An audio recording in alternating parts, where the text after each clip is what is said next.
여러분, 하나님의 백성들이 우리 삶의 중심축이 하나님께로 기울어져야 되는데 사람 쪽으로 기울어지면 안 된다는 말씀이 2장의 내용이었어요. 그리고 하나님보다 더 사랑하고 하나님보다 우선이나 우위에 두는 이런 행위는 이것이 우상숭배다. 그래서 하나님 앞에 죄를 짓는 일이라고 하는 데 대한 말씀이 2장의 내용이었습니다. 그런데 오늘 3장으로 넘어오면서 그렇게 이스라엘이 의지했던 우상과 물질 그리고 인간의 힘을 파멸시키겠다 이렇게 선언하고 계세요. 너희 이런 게 죄다, 이런 게 우상숭배다, 이런 거 의지하면 안 된다 2장에서 계속 강조하다가 이걸 끝끝내 버리지 않고 개선하지 않으면 이 모든 건 너희가 의지하는 거 다 파멸시켜 버리겠다. 이 말씀이 오늘 본장 3장의 내용입니다. 그렇습니다. 여호와 하나님의 품을 떠나 헛된 우상과 물질을 운명으로 삼으면 그것과 함께 망한다는 것입니다. 여러분, 하나님은 심판하시기를 좋아하시는 분이 아니세요. 그런데 어쩔 수 없이 심판을 해서 하나님을 섬기는 데 제약이 되고 또 거침이 되는 이런 것들을 하나님께서는 제거하시기 위하여 우리를 깨우침 받고 하나님의 백성으로의 자리를 되돌려 놓기 위해 하나님은 심판하실 수밖에 없다라고 하는 겁니다. 유다가 의뢰하며 의지하던 것을 제하여 버리신다고 말씀하고 있어요. 하나님은 당신의 백성에게서 전적인 사랑과 전폭적인 헌신과 온전한 충성을 받으시기를 원하신다는 사실을 믿으시기를 축원합니다. 왜냐하면 하나님은 그만큼 당신의 백성에게 지대한 관심을 가지고 있고 그들을 사랑하시기 때문인 줄로 믿습니다. 우리를 사랑하시기 때문에 사랑하는 자를 바로잡아서 하나님께로 가까이 오게 하시기 위하여 여기에 장애물이 되는 것들, 하나님을 사랑하고 하나님을 섬기는데 제약이 되는 것들을 하나님이 제거해 버리시겠다는 겁니다. 그런데 하나님의 백성이 하나님보다 더 좋아하고 의뢰하는 것이 있다면 어떻게 되겠습니까? 과연 하나님께서 기뻐하실까요? 여러분, 부부간에 살면서 남편이 자기 아내보다 다른 여자를 더 좋아한다면 아내 된 여러분 기분 좋으시겠어요? 또 내 아내가 남편인 자기보다 외간 남자를 더 사랑한다면 남편이 기분 좋겠어요? 우리 하나님은 하나님의 백성들인 우리가 하나님만을 사랑하고 하나님만을 높이고 하나님께만 충성과 영광을 돌리기를 원하신다는 사실을 믿어주시면 아멘 합시다. 만약에 하나님이 받으셔야 될 영광을 제한한다든지 죄악한다든지 걸림돌이 된다면 그것을 제거해 버리시지 않겠습니까? 이런 면에서 이스라엘 백성이 의지하며 신뢰하던 군사적인 힘과 권력과 이방 종교에 대해서 철저하게 심판하시겠다고 하는 말씀입니다. 사실 성도도 육신을 가진 인간이라서 물질과 여러 소유물들을 필요로 합니다. 이런 것들이 절대적으로 있어야 합니다. 하지만 그것이 하나님 이상의 위치를 차지한다든지 하나님보다 더 위에 높이 섬긴다든지 또 하나님보다 더 우선순위에 놓는 행위는 하나님이 용납지 않겠다는 거예요.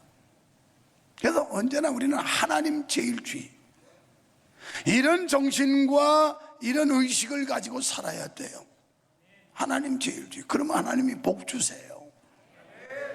할렐루야. 제가 자랑같이 자주 말씀드리지만 좋은 건 복 맞는 것도 필요해요. 잠자리에서 눈을 뜨면 주여 감사합니다. 오늘도 도우시옵소서. 침새에서 내려오기 전에 전능하사 천지를 만드신 하나님 아버지를 내가 믿사오며 그 외아들 우리 주 예수 그리스도를 믿사오니 이는 성령으로 잉태하사 동정녀 마리아에게 나시고 본디오 빌라도 고난받고 십자가 지시고, 이걸 사도신경을 고백합니다. 그러고 씻기 시작해요. 나는 부족하지만 어떻게 하면 하나님 제일주의 이런 삶을 살아낼까 하고 몸부림치는 목사 중에 하나예요. 사람이 제일이 돼도 안 되고, 자녀가 제일이 돼도 안 되고, 여러분 돈이 제일이 돼도 안 되고, 명예와 권력이 제일이 돼도 안 되고, 하나님이 최우선 최고 제일이 되셔야 하나님이 기뻐하신다는 거예요. 왜? 그분은 전능자이기 때문에, 그분은 조물주이기 때문에 피조물은 우리가 마땅히 하나님께 영광을 돌려야 하는 줄 믿습니다. 시간의 첫 열매를 드리고, 첫 것은 내 것이라고 그랬으니까 우리가 그 일과 속에서 첫 것, 그리고 하나님 앞에 최고 최상의 영광을 드린다고 하는 이 자세만 가져도요, 나 같은 목사 무식하고 인격이 덜 되고 막 이런 목사도 축복해 주더라니까. 축복해 주더라고. 할렐루야. 자, 우리는 하나님이 앉을 자리에 인간이 앉아도 안 되고, 하나님이 받으셔야 될 영광에 사람이 받아도 안 된다는 거예요. 아멘. 그래서 우리 한번 하나님 제일주의로 살아보자고요. 그럼 하나님이 복 주신다니까요. 나는 그걸 절대적으로 믿는 사람이에요. 그래서 와이셔츠를 선물 받아도 예배할 때, 설교할 때 먼저 입고, 넥타이를 선물 받아도 하나님 앞에서 먼저 메고 선보이고, 양복을 세탁해 오거나 와이셔츠를 세탁해 와도 반드시 하나님 앞에 설 때 선보이고 그러고 입고 다니는 목사라니까요. 이거 단순한 것 같아요. 아주 쉬운 것 같아요. 그런데 벌써 그 정신 자세가 돼야 우선순위가 그렇게 정해지지, 그러지 않으면 그게 안 된다니까요. 하나님 앞에 최고 최상의 것을 드린다고 하는 이런 믿음만 가지면요, 하나님이 복 주세요. 다 이런 은혜 받으시기를 축원합니다. 하나님보다 더 신뢰할 만한 것이 있어서 안 되며, 하나님 이외의 것으로 기쁨을 얻으려 해도 안 됩니다. 왜냐하면 이것은 멸망으로 가는 지름길이기 때문에 그래요. 여기 의뢰하며 의지하는 것이라고 하는 단어는 히브리어로 마슈엔 우마슈에나라는 말인데, 이건 뭐냐면 지팡이라는 뜻이에요. 지팡이. 의지한다, 기댄다, 이런 뜻이거든요. 그러니까 연세가 드시고 몸이 좀 불편한 분들은 지팡이에 자꾸 기대잖아요. 지팡이. 오늘 우리가 어디에 기대느냐 이 말이에요. 세상 것들, 저 불신앙적인 것들 이런 데 기대지 말고 하나님께 기대라는 거예요. 이 의지한다, 의뢰한다는 하나님 앞에 기댄다는 거예요. 하나님 앞에. 목사가 목회를 해도 하나님께 기대야지, 사람께 기대하면 이건 불신앙적으로 떨어져요. 사람 비유 맞춰야 되고, 사람 기분 눈치 살펴야 되고, 하나님 비유를 맞추고 하나님 눈치를 살펴야지 사람 눈치 살펴서 되겠어요? 그럼 사람의 종이죠. 교회 성도들의 모습이죠. 저는 여러분의 종이 아니라 하나님 종인 줄 믿습니다. 여러분의 모습이 아니라 하나님의 모습인 줄 믿습니다. 하나님께 내가 모습이에요. 주님이 시키는 대로 하는 거예요. 어떻게 하면 주인의 마음을 기쁘게 할까? 또 주인의 눈치를 잘 살펴야 돼요.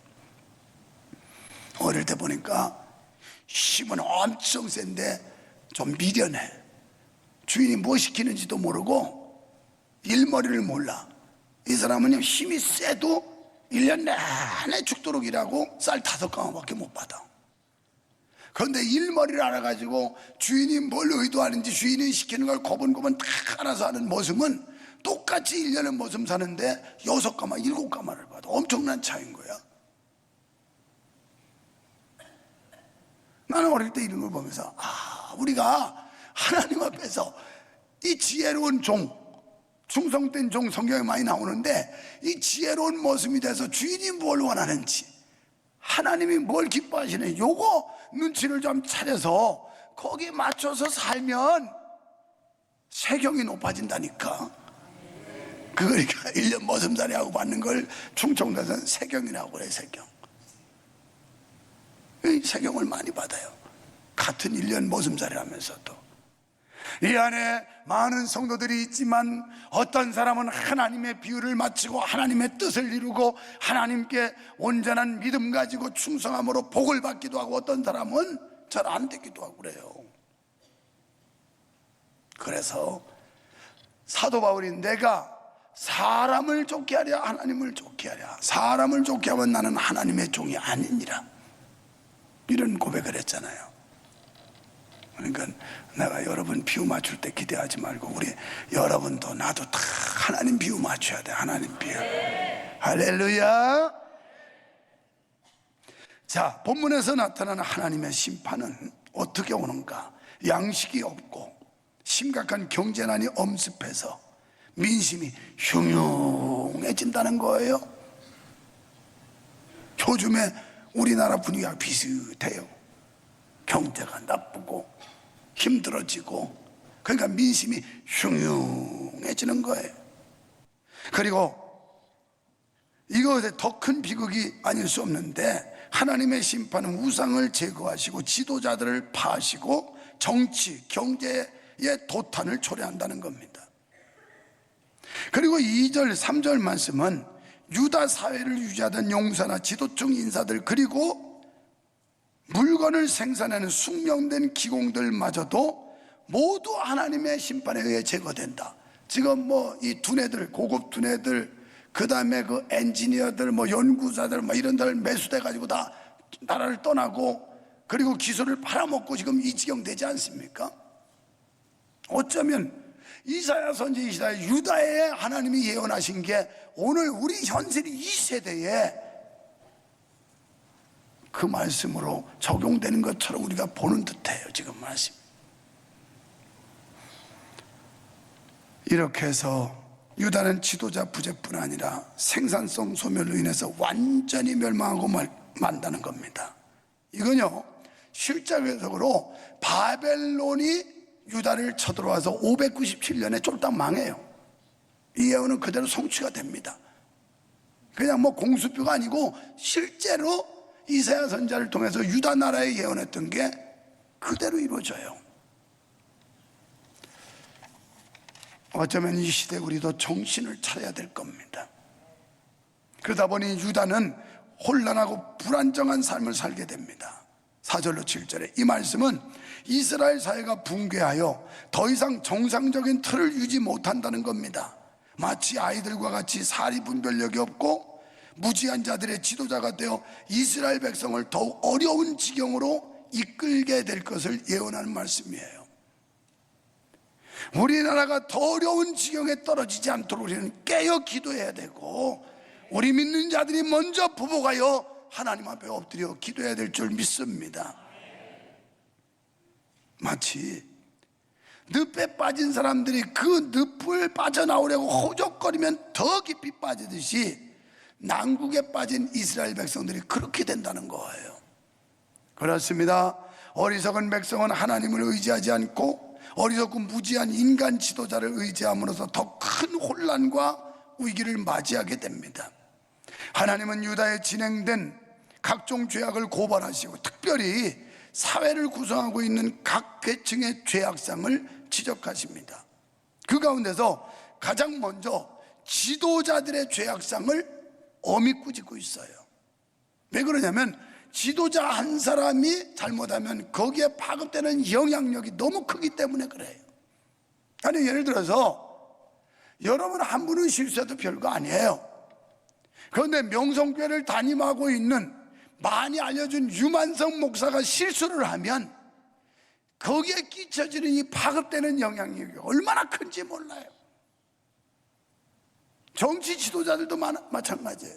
그 한 사람 때문에 그 끼쳐주는 영향이 크기 때문에 지금 지도자들을 엄히 책망하고 있는 거예요. 교회에서도 지도급에 있는 리더들은 이런 거 중압감과 책임감을 가지고 긴장하지 않으면 안 된다는 거예요.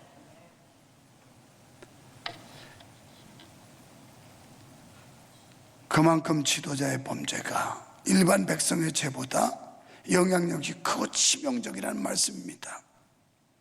지도자들의 대표적인 죄는 어떤 죄였느냐? 바로 자신에게 주어진 권력을 사회 정의와 공동의 이익을 위해 사용하지 않고 개인의 사욕을 위해 사용하고 있죠. 이게 지금 우리나라의 현실 아닙니까? 그 주어진 그 권력, 이걸 국가와 국민을 위해서 정직하게 공을 위해 써야 되는데 사익을 위해서 써서 이렇게 나라가 시끌시끌하지 않습니까?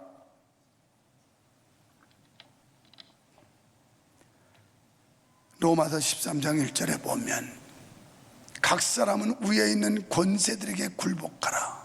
권세는 하나님께로 나지 않음이 없나니 모든 권세는 다 하나님의 정하신 바라. 믿든지 안 믿든지 권세를 주었을 때는 이 권세는 하나님이 주셨다는 거예요.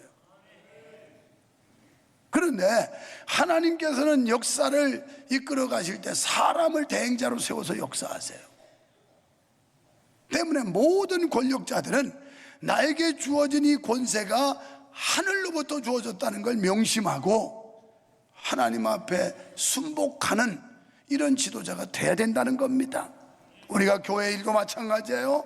목사 일도 그렇고 여러분 장로님, 권사님, 집사님 다 하늘로부터 그 직임이 주어졌다고 생각하고 하나님 앞에 겸허한 자세를 가지고 감당해야 우리는 충성된 종이 될 줄 믿습니다.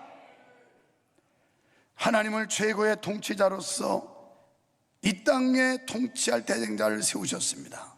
그러므로 지도자들은 하나님의 거룩한 뜻을 받들어 맡겨진 임무를 잘 감당해야 할 것입니다.